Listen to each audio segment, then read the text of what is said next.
Welcome to the roasting of one Pauline Hanson. So, I couldn't give a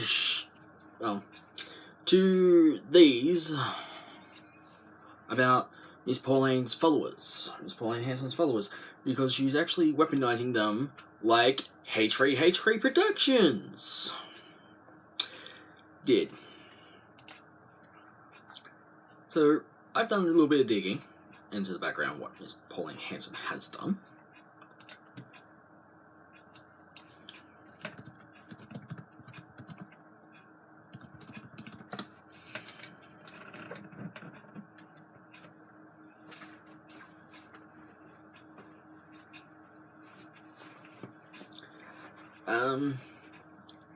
Let's go back to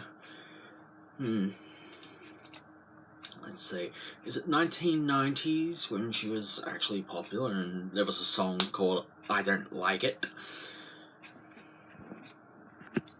Pauline Lee Hanson, born 27th of May 1954. Ooh, she's not that much older than what I am.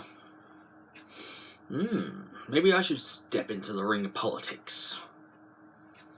Is an Australian politician who is the founder and leader of One Nation. Co-founder of One Nation. One Nation co-founder David accuses the party of abandoning him with legal debate. That's from just over 2 years ago, I should say. David Attenborough, a co-founder of One Nation, has accused the party of abandoning him with huge debts when he was jailed alongside Pauline Hanson in 2003. That's like 17 years old, and still is actually a smudge on her record. Mr. Etheridge and Miss Hanson were in prison for electoral fraud. Yes, electoral fraud. Electoral fraud in Australia. And it shouldn't be appealed. So,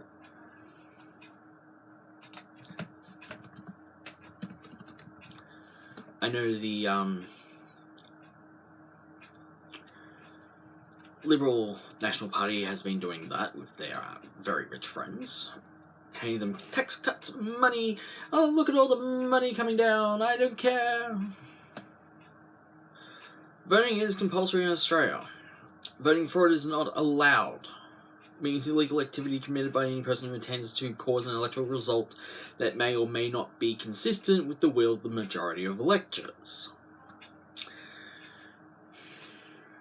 Why you should care about voter fraud? Can a person vote more than one time in an election? Yes, unfortunately, election procedures enable voters to cast ballots in every polling place in their home electorate on election day. But those who do this must know they are committing a crime. The paper is ruled as informal, example, improperly completed by the elector, be counted and included in the election result. So still, yeah. Penalties for illegal voting are up to $6,600 and or 2 years imprisonment.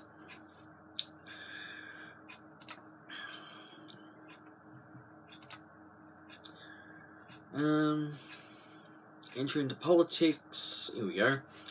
Early life and career. Blah blah blah. She was fifth of 7 children.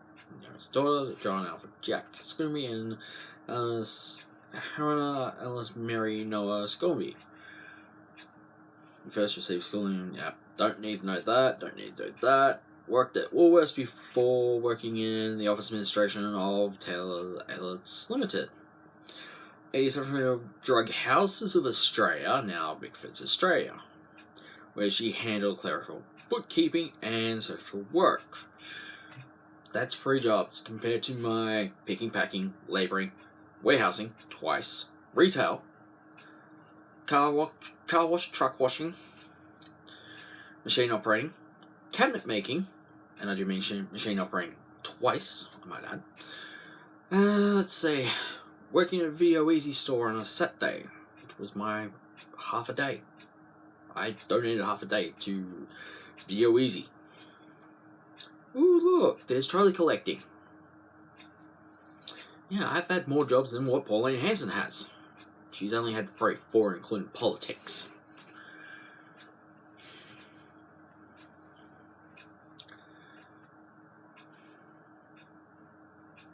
She met her husband in 1978, married in 1980. Oh, she had 5 jobs. Sorry, my bad, but my job history still trumps hers.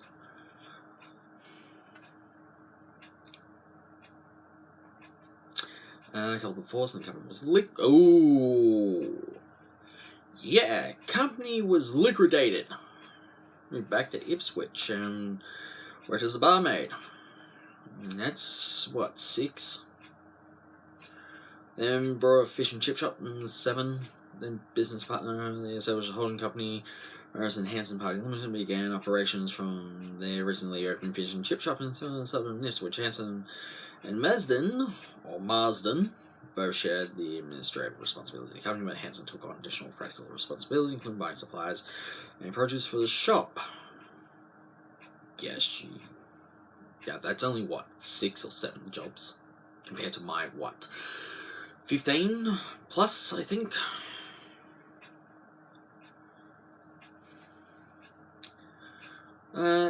Ipswich City Council, on the premise of an opposition to extra funding. That's what, 8. Join the Liberal Party of Australia. Thank you very much. There we go. Ding. She has ties to the Liberal National Party.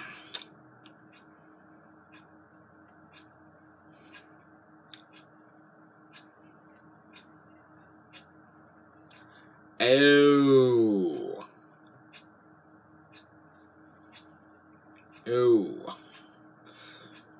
I just read something that should make everyone who actually follows Pauline Hanson very, very scared, because if they actually know someone who's an Aboriginal friend or have family members that are married to Aboriginals, believing she had no chance of winning a seat after this. However, Hanson received widespread media attention when, leading up to the election, she advocated the abolition of special government assistance to Aboriginal Australians, as she was desensitised by the Liberal Party. Yeah. Ballot papers had already been printed, listing Hanson as the Liberal candidate, and the Australian Electoral Commission had closed nominations for the seat. As a result, Hanson was still listed as the Liberal candidate when votes were cast, even though Liberal leader John Howard had declared she would not be allowed to sit with the Liberals if elected. Thank you very much, Mr. Howard, on that one. Election night, Hanson took a large lead on the first count and picked up enough Democrat preferences to defeat Scott on the 6th count. She won 55% of the 2-candidate preferred vote. Had she still been running as a Liberal, the 19.3% swing would have been the largest 2-party swing of the election. Due to her disendorsement, she entered Parliament as an independent. Yeah, main speech was 1996, 10th of September, which is coming up, though that speech is actually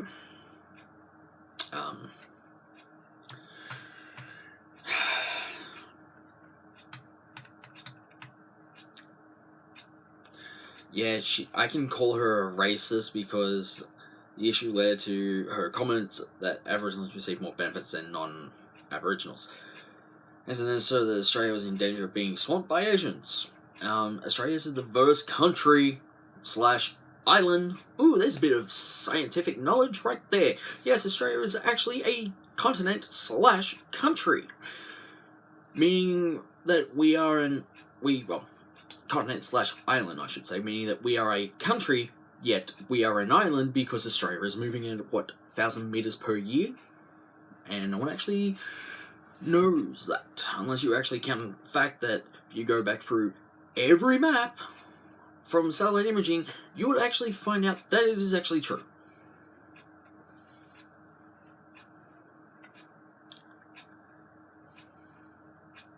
Let's see. This theme continued with the assertion that present governments are encouraging speculatism in Australia by funding opportunities, land, monies, and facilities available only to Aboriginals. Among a series of critics of Aboriginal land rights, access to welfare and regulation, Hanson criticised the Aboriginal and Torres Strait Islander Commission, saying anyone with a criminal record can and does hold a position with the ATSIC.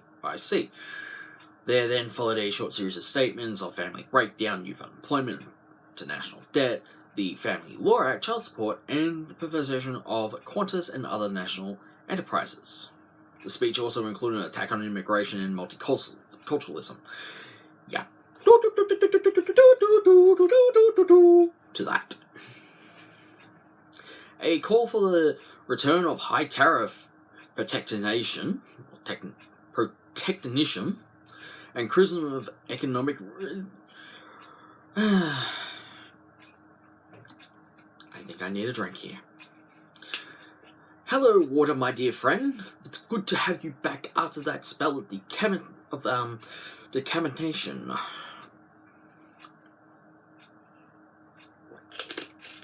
I always recycle my bottles, and I always reuse my bottles as water bottles during the day.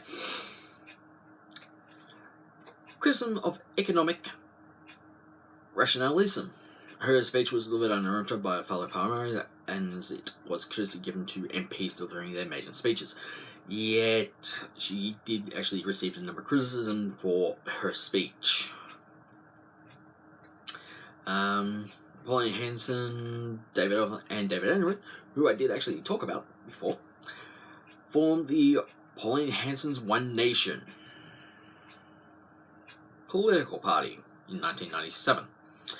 Disenchantment rural voters attended her meetings in rural centres across Australia as she consolidated support base for the new party. An opinion in poll in May of that year indicated that the party was attracting support of 9% of Australian voters, and its popularity was primarily at the expense of the Liberal National Party coalition's base. Oh dear.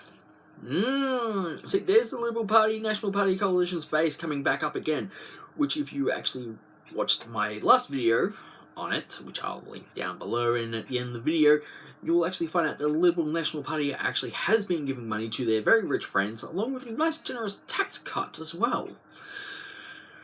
Yeah. And Miss Hanson wants to protect that? Yeah, I'm sorry, what?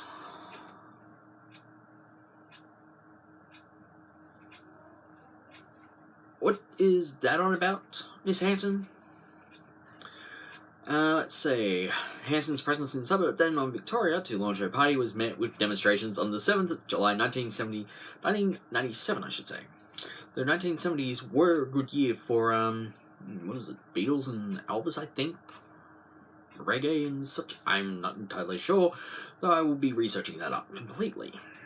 With 3,000, 5,000 people rallying outside, a silent visual and multicultural concert was organised by the Greater Dandenong City Council in response to Hanson's presence when a demonstration was organised by anti-racism body. Yes, because Miss Hanson actually represents the racism of government. And she just doesn't really care. She will step on anyone.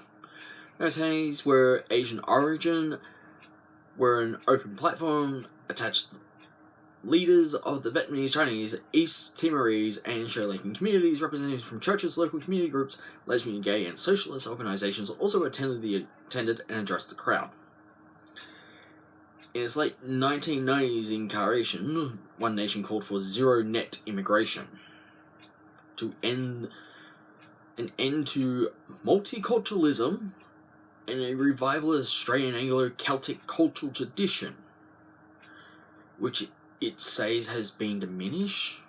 The violation of native title and the Aboriginal and Torres Strait Islander Commission, an end to special Aboriginal funding programs, opposition to Aboriginal regulation, which the party says will create two nations, and a review of the 1967 constitutional referendum, which gave the Commonwealth power to legislate for Aborigines. The party economic position was to support protectionism and trade retaliation, increased restrictions on foreign capital and the flow of capital overseas, and a general reversal of globalization's influence on the Australian economy. Wait, what? That's all blah blah blah. We're just going to tax the hell out of everyone and cut Australia off back in the 90s. That is completely and utterly insane. Not to mention it's a dumb move. I mean, if you look back in the 90s, Australia was actually thriving on multiculturalism along with economic trade. And it still flourishes today. Domestically, One Nation opposed privatization, competition policy, and the GST. The GST, which is the general service tax, actually is just the 10% of all thing coming in overseas and such, which businesses actually do have to pay and actually have to abide by. While proposing a government subsidy People's Bank to provide 2% loans to farmers, small businesses, and manufacturers on foreign policy, One Nation called for a review of Australia's United Nations membership, a revision of Australia's UN treaties, and an end to foreign aid, and to ban foreigners from owning Australian land. You wanted to end foreign aid, Ms. Hanson? I'm sorry, but that's completely nuts. Re-election campaign was 1988, I should say, and actually continued into 1999. Let's just say, in 1990, the Australian reported the support for One Nation had fallen from 22% to 5%. One Nation Senate candidate Lenny Spencer blamed the press together with the party director David Oldfield for the October 1998 election defeat. Ultimately reported the redirecting to presence away from One Nation as the primary reason, with a lack of party unity, poor policy choices, and an inability to work with the media. Ooh, media. I got a plan for a meter. Yeah, that's a plan. Plans up here. All plans are up here. Until I can actually write them down and draw them up. So, inability to work with the media, also responsible. Miss Pauline Hanson's inability to work with the media is also showing through. We have the ahead of the 1998 electoral distribution, as he split Oxley in half. Oxley was refitted as a major Labour seat, losing most of its more rural and ex-urban area, while picking up the heavily pro-Labour suburb in Inowa. A new seat of Blair was created in the rural areas surrounding Ipswich. New chances of holding recompeted Oxley were slim, especially after former later state premier Wayne Gloss won pre-selection for the seat. Congratulations. Wayne Gloss in that year. Hanson launched a 1988 election campaign, because I'm not going to go through everything here. There,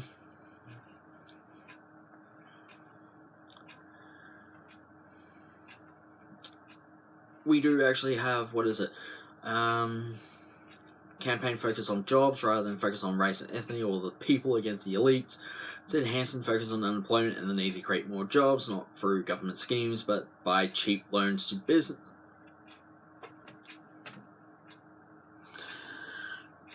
And this is where my business cert free comes into play. Cheap loans to business would kill a business. Apprenticeships were going up, but more apprenticeships? What more apprenticeships? There was more apprenticeships in the 1990s than there is now, because of COVID-19, and I'll get to that little part soon.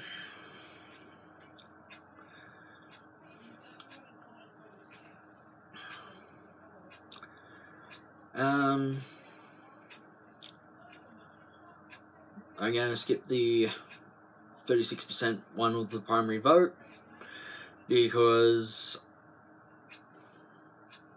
the preferences were enough to elect the Liberal candidate, or Liberal National candidate, Karen Thompson, who had been third in the primary vote.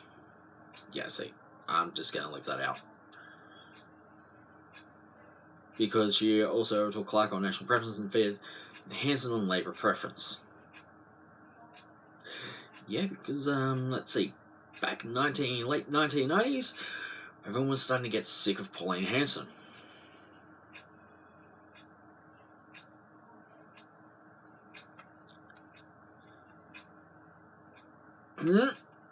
Oh, goody! Pauline Pants Down! Hey, remember that song? I don't like it. No. Sometimes known as Pauline Pants Down, is an Australian service in the Australian Senate candidate who prodigy Pauline Hanson, a controversial member of Parliament, Federal Parliament in 1997 and 2016. His birth name was Simon Hunt, but he changed his name to Deedpole, so that he would appear on the electoral ballots as Pauline Pants Down. He later changed back to Simon Hunt. He's the son of David Hunt, who was the Chief Judge of Common Law of the Supreme Court of New South Wales. As Pauline Pants Down, he is a drag queen whose taste in fashion prodigies Hanson's, and most known for the songs Backdoor Man and I Don't Like It. Was a huge hit. The Backdoor Man was a huge hit on youth radio network Triple J after its release in 1997, being played almost hourly due to the massive number of requests, making it the 1997 Hottest 100 list at number 5. However, less than a week after its release, Hanson obtained court injunction against the song, claiming it was defamatory. In September 2004, after Hanson launched a campaign for the Australian Senate, the ABC was reported to be planning a challenge to the injunction. However, after political criticism of Hanson, the ABC backed down. Wow, that's a whole lot of stuff to actually take in, isn't it? Let's see, where is it? Pants Down performed a remix version of I Don't Like It at the 2011 Sydney Gay and Lesbian Mardi Gras party during Bob Dylan's Retro Grass DJ set, just days before Hanson announced her candidacy in the 2011 New South Wales state election. Caution is needed. Pants Down also performed a remix version of I Don't Like It on Channel 7's The Morning Show on 27th of May 2012. Nearing the end of the performance, Hunt undid a rainbow-coloured button-up shirt and revealed a t-shirt with the slogan, "Abbott is inside me," written on it. Oh, that is funny.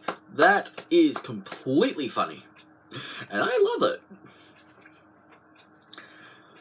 With a curated of Tony Abbott's head beneath it. In an interview following his performance, he claimed that he was partly inspired by the hurt and pain that, in particular, the community's Hanson target at the time felt, and wanted to give them an opportunity to laugh back. Carly Gills also noted that Hunt now lectures at a university, media arts, at the University of New South Wales College of Fine Arts. Mwah, chef kiss to that one. Yeah, I'm going to include I Don't Like It in the description so you can all have a watch. Because that song is funny as anything. Time and offers, I'm going to skip that because that's just virtually what her first speech is and everything else.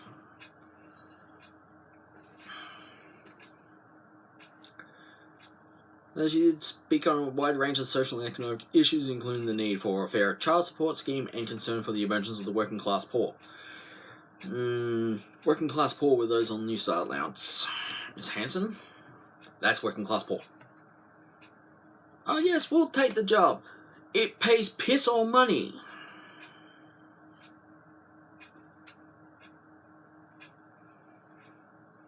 The 2001 election, well, we all know how that went. But Nori failed. She accounted for her declining popularity by claiming that the Liberals under John Howard had stolen her politics. No, it's just that you wouldn't work with the media. And you never did want to work with the media.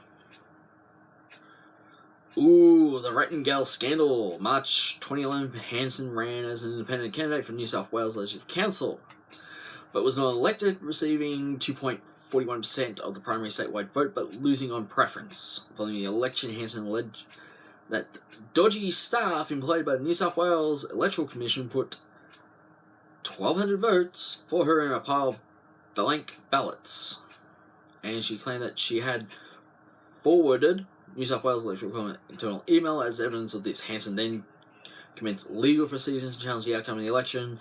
The New South Wales Supreme Court, which sat as the Court of Dispute Returns. On the side of proceedings, New South Wales Electoral Commissioner maintained the view that Hanson's claims lacked substance, which all her views actually do lack. The man who altered Hanson to the alleged emails, who identified himself as Michael Ratner, failed to appear in court on 8th of June 2011. Ratner was revealed to be Sean Castley, a history teacher who posed as a journalist who obtained embarrassing poll results. Yeah. It was a pun on Mickey Mouse and reports linked listener to an anti-voter fraud organisation led by Amy McGrath and Alistair Webster. Those two names are not to be confused with others of the surnames. So let's not get into that. And I'd rather not get into that. Refusing to answer questions, grounds apologized to the court and was granted protection from prosecution by Justin's claim. Before being compelled to answer questions relating to the fraudulent email, the judge ordered that Hanson's legal costs more than $150,000 be paid by the state of New South Wales, a move which outraged Glyn's MP Jeremy Brackington, who would have been replaced by Hanson had her challenge been successful. Questioning whether Hanson's legal action should have gone ahead at all given the nature of her evidence, Brackington said the lack of judgment shows that she's unfit for public office. Earlier, Justice McLean said Hanson had no other remedy but to take legal action after receiving the fraudulent email. Yeah, the fraudulent email can actually be the smoking gun to anything, really. And it actually proves that, after receiving the fraudulent email, she actually decided to sue. Which means she didn't have all the facts, she didn't actually get anyone to investigate. She just decided to straight up sue the New South Wales Electoral Commission, which is actually a stupid thing to do, because she only made $150,000 when she should have just asked for an investigation to be done by the New South Wales Electoral Commission. Did she actually ask for an investigation to be done when Queensland borders were actually closed to COVID-19? They're still closed. Only those with permits can go through, like truck drivers and such. They're considered essential and they actually have to take freight around Australia. Ousted from One Nation campaigning with United Australia Party. I'm going to say straight up no to that info. I am not reading that info because she actually tried to, the party name invokes that of the historic United Australia Party speaking. Yeah, well, she only received 4% total votes anyway, so nope. Not going through there because that is Clive Palmer's party, and that is actually a real mess because he's actually still in legal battle with Twisted Sister over we're not going to take it being used without paying royalties or a license in his ad. 2013. Oh, here we go. Let's say Hanson announced that she would stand in the 2013 federal election. She rejoined the One Nation Party as a Senate candidate in New South Wales. She did not win a seat, only attracting 1.22% of the first preference vote. 2014, Hanson announced that she had returned as One Nation leader. Gee, I wonder who she actually bribed or better still had arrested and such on false accusations.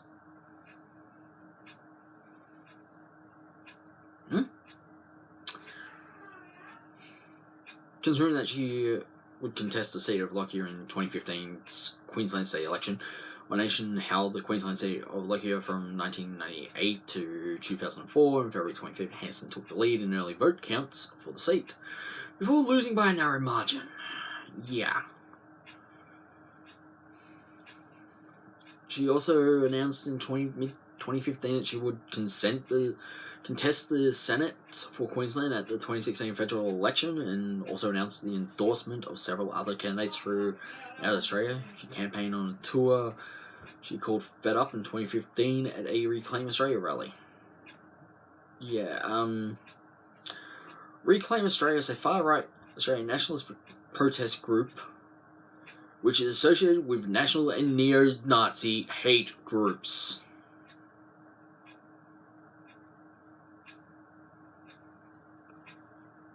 The group was formed in 2015, holding street rallies in cities across Australia to protect against Islam.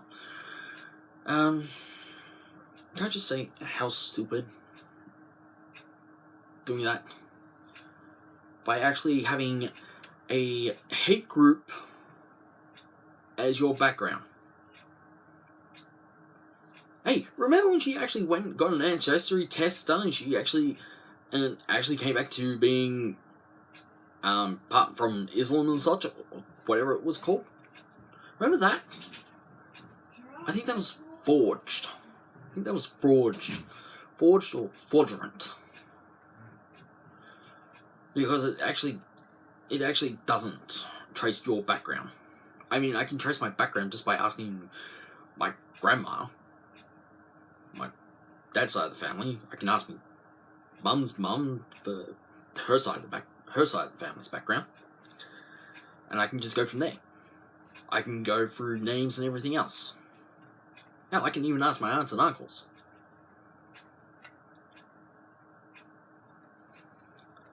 Oh, so that's why we aren't getting the supposed 1 gig download and 1 gig upload speed, are we?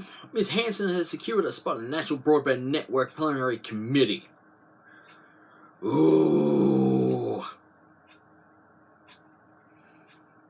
Elected to Parliament, she and other One Nation senators have voted the governing coalition on a number of welfare cuts, and usually supports the government. Yeah, here we go. We've gone from the rise to the crash, rise, and now it's going to crash again. See, this is what happens when someone who didn't learn their lessons the first time are repeating the same lessons. Again, folks. I'm looking at time. I may have to make this 2 videos. Let's see. It's okay to be white. And this is from 15th of October 2018. A motion that the Australian Senate intended to acknowledge the deplorable rise of anti-white racism and attacks on Western civilization. It was brought by most senators of the governing Liberal National Coalition, but was defeated 31-28 by opponents who called it a racist slogan from the white supremacist movement. There we go. There's the white supremacist group coming up. Come up and now gone. The following day, the motion was recommitted, this time rejected anonymously by senators in attendance, with its institutional supporters in the Liberal National Coalition saying they had voted for it due to an administrative error. One Nation did not attend the recommittal vote. Yeah, you're supposed to actually attend, Miss Hanson. Seeing as you didn't attend, it actually got stomped out flat, set on fire, stomped into ash, and now gone. September 18 last year, the Liberal government announced that Hanson would co-chair the newly announced parliamentary inquiry into family law along with Kevin Andrews. Yeah, family law. Let's put that into perspective, shall we? Let's put that into perspective. Family law. Family law in Australia. Here we go. The invention is intended as a guide to the law and is not a substitute for legal advice. No fault divorce, financial issues. There we go. The law. The Family Law Act 1975. Commonwealth. The Family Law Act 1975 is the main law on matters involving divorce, property settlement, after marriage breakdown, or de facto relationship breakdown, spouse maintenance for a party to a marriage, de facto partner maintenance for a party to a de facto relationship that has broken down, in issues relating to parenting arrangements after separation. The courts that exercise jurisdiction on the family law are the Family Court of Australia and the Federal Circuit Court of Australia. Well, I wonder how many times Miss Pauline Hanson's actually tried to change this. Considering that if she has been trying to change it,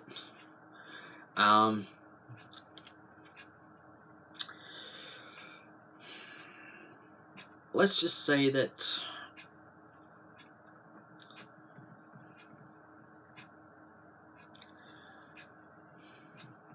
it wouldn't actually hold up. Because I can go to Family Court Rules and Practice, Directions, see rules and regulations, guidelines that will apply to Family Court of Law, Western Australia, or contact local Family Court registry in Western Australia. That's only if your case resides in Western Australia. Case law, international law. Australia is part of an international agreement called the Huge Convention, which is an agreement about international child abduction. One of the main aims of the Huge Convention is to permanently return children wrongly removed from another convention country. Australia is a convention country, but not all countries are. A complete list of convention countries can be found in Schedule 2 of the Family Law Child Abduction Convention Regulation 1986. And you can actually look up the Family Dispute Resolution Hearing Matters.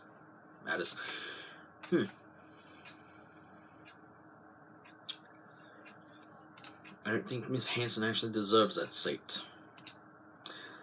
I think we'll go for part 2